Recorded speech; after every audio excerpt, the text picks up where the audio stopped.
కడప జిల్లా పాలగిరి గ్రామం వద్ద మొగమూరు ఏటిలో పడి వెంపల్లి గ్రామానికి చెందిన బేల్దార్తి రాజా వంశీ మృతి చెందారు. చక్రాయపేట మండలం ఆంజనేయపురం గ్రామానికి చెందిన పోలేపల్లి గౌతమ్ కాలటి వాగులో నిమజ్జనం పూర్తి చేసుకుని తిరుగు ప్రయాణంలో నెర్సుపల్లి క్రాస్ వద్ద ట్రాక్టర్ మీద నుంచి కింద పడి మరణించాడు. ఆదిత్య అనే వ్యక్తికి గాయాలయ్యాయి. తిరుపతి జిల్లా వాకాడు మండలం నాయుడుపేటలో వినాయక నిమజ్జనం చేస్తూ ఉండగా ఫయాజ్, మునిరాజా మరొక వ్యక్తి గల్లంతయ్యారు. ఘటనలపై మాజీ ఎంపీ తులసిరెడ్డి విచారణ వ్యక్తం చేశారు. తగిన జాగ్రత్తలు పాటించకపోతే ఎక్కువ ప్రమాదాలు జరిగే అవకాశం ఉన్నాయని తెలిపారు.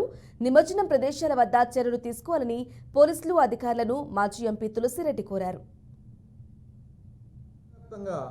అనేక చోట్ల అపశృతులు చోటు చేసుకుంటున్నాయి. ఇది చాలా దురదృష్టకరం, బాధాకరం, విషాదకరం.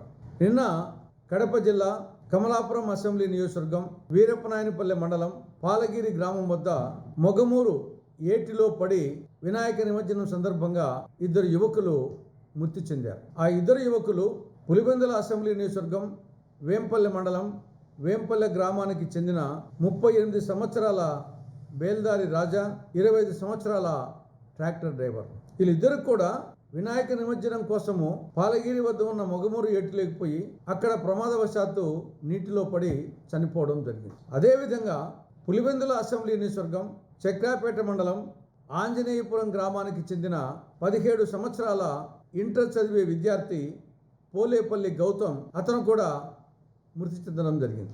కాలేటిబాగులో వినాయక నిమజ్జనం చేసి తిరిగి ట్రాక్టర్లో వస్తూ ఉంటే నెర్సుపల్లి క్రాస్ వద్దకు వచ్చిన తర్వాత ట్రాక్టర్ మీద నుండి కింద పడి ఈ గౌతమ్ మృతి చెందడం జరిగింది. ఈ సంఘటనలో ఆదిత్య అనే వ్యక్తికి గాయాలు కూడా తగిలాయి. తిరుపతి జిల్లా వాకాడు మండలం నాయుడుపేట గ్రామానికి చెందినటువంటి ప్రజలు సముద్రంలో వినాయక నిమజ్జనం కోసం పోయారు.